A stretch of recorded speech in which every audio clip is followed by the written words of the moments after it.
The Rosetta Stone, Breaking an Ancient Hieroglyphic Code by Shea, Nivedita, Aiesha, and Ella Gertis.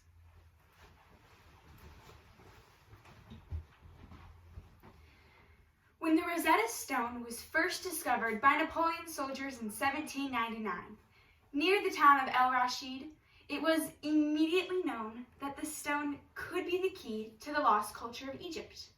When the Rosetta Stone was deciphered, it broke the lingual barrier between Egypt and the rest of the world.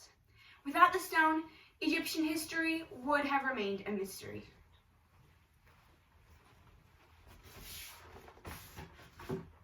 Scribe. I have just returned from a meeting with our pharaoh, Ptolemy V, and all the priests of our great country, Egypt. A record must be written immediately, so all the people may know what was discussed. Of course, I'll record it for you and the king. Very well. On line 29, write, in respect to his exalted rank, it shall be established to him and to his children forever and ever with happy results in life. Did you get all that? I expect nothing but excellence. Yes, my honorable priest. And you know to get this down in hieroglyphs, Demotic, and Greek? The courts, the ruling class, and the commoners must all be able to read the stele. If you cannot, I can get another scribe to replace you. I will do my best, as I studied all three of these scripts. In ancient Egypt, 196 BCE, a priest and scribe worked diligently on a stele, which was to be placed in every temple. It was a decree that stated the priests of Egypt supported the king, Ptolemy V, and all of the citizens should as well. They sided with the young pharaoh because of his large donations to the temples and refusal to tax religious figures. The Rosetta Stone was a copy of said decree, so it was not significant to the Egyptians back then. However, little did the priests know, the stone that they were carving would become the key to unlocking their culture centuries later. In 1799, Napoleon Bonaparte was head of the French army and wanted to invade Egypt. He wanted to cut off the trade route between England and India and follow in the footsteps of his hero, Alexander the Great. This expedition led to many discoveries of ancient artifacts, since Egypt is littered with many treasures. Napoleon intelligently brought 150 savants, French scientists, on his quest to study and preserve the historical items found in Egypt. My men have been in the area for several days now, and we have come upon many artifacts. These gems shall be shipped to Cairo to be thoroughly studied. Gentlemen, viens vite. I have reports on discovery. A savant found it. You must come quick. Bonjour, gentlemen. My name is Pierre-Francois Xavier Bouchard, and I'm an engineer here to properly identify and ship off artifacts for Napoleon. Bouchard was making repairs to our fort when he stumbled upon this stone that was embedded in the wall. Thank you, Bissette. There's some writing on here that I see. Do you have any idea what this is? Yes, well, I did notice a bit of Greek at the bottom third. And right here is the native language we haven't been able to read. This seems to be very important. I think we should use it in our fort to protect ourselves. No, an artifact is an artifact, Bissette. You're dismissed. I will order soldiers to begin excavating this immediately. Very good find. This stone could be a discovery that changes history. Napoleon Bonaparte will likely want to see this for himself. And Napoleon did want to view the stone, which was named the Rosetta Stone. The stone was shipped to Cairo for observation, and copies were made of the inscriptions. However, France had begun to lose their battles, and soon England had gained control of Egypt. The French army was forced to sign the capitulation of Alexandria, a treaty between the British and the French in 1801, when Napoleon's troops surrendered.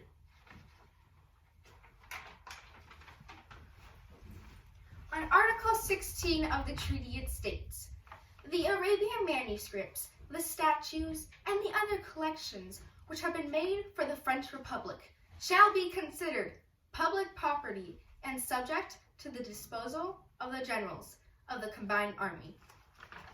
The French did everything in their power to stop the British from taking their artifacts. even making counterfeits of the original. Nonetheless, the French reluctantly handed over the Rosetta Stone, but managed to keep few inscriptions. That being said, a young French scholar eventually got his hands on the Rosetta Stone's inscriptions.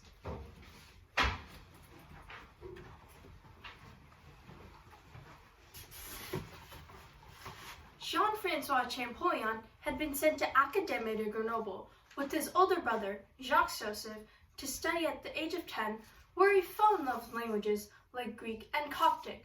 22 years later, he used his lingual knowledge to decrypt the Rosetta Stone. I wish I didn't have a copy of the stone's writing, since there are some obvious flaws with the ink impressions.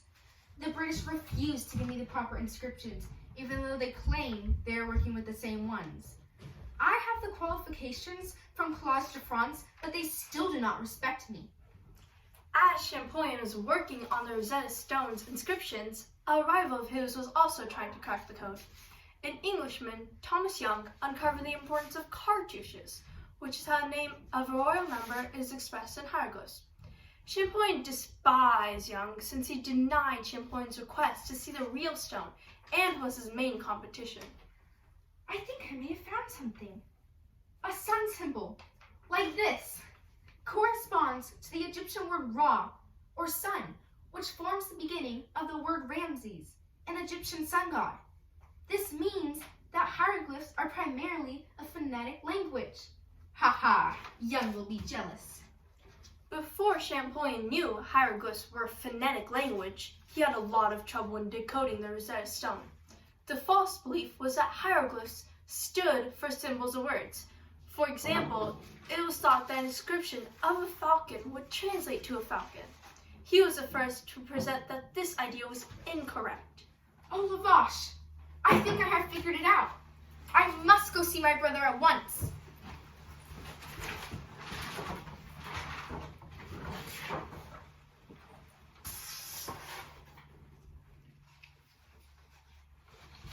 Brother, I've got it! Jean-Francois, are you all right?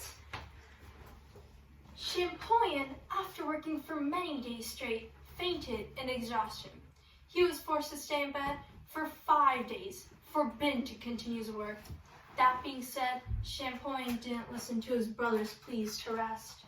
I have some food and water. What are you doing? Jacques, I must continue working. Young isn't resting, so I mustn't either. You are so stubborn. Why is all this important? Do you understand? I can translate the Rosetta Stone, then we will be able to read the hieroglyphs in the pyramids, temples, and other artifacts. So far, scholars have only been able to hypothesize the lives the Egyptians led. All right, show me what you found so far. For hours, I cross-referenced the Rosetta Stone to other papers, and I even developed a working Egyptian alphabet. And then I realized Ramses was made up of symbols. And also, That's enough, no, wait. brother. Depending on their context, symbols in the script could represent entire phrases or individual words. Jean-Francois, you are trying to say that you think hieroglyphs are a mix of phonetic and symbolic languages. Yes, I believe that this discovery could break the lingual barrier between the past and the present and unlock the mystery of the Egyptians.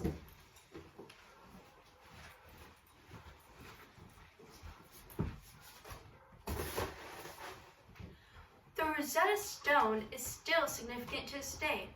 Scientists continue to work with the grammar and pronunciation of hieroglyphs. As we learned from the past, we should value languages and record them so we don't miss the opportunity of understanding an entire culture. Research shows in 100 years, more than 1,000 languages will be lost. That is why a San Francisco-based group took it upon themselves to create the modern Rosetta Stone in order to preserve humanity's endangered languages. The Rosetta Stone was important because it taught scholars a lost language, just like this new one. The hope is that in the future, archaeologists will find the modern stone and learn about our history as we did the Egyptians. The Rosetta Stone breaks barriers because it was instrumental to read hieroglyphs.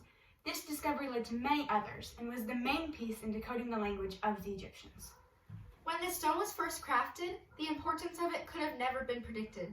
Both Young's and Champollion's critical research to break the barrier between ancient Egypt and the rest of the world People today can learn and understand Egyptian culture and language. Thank you.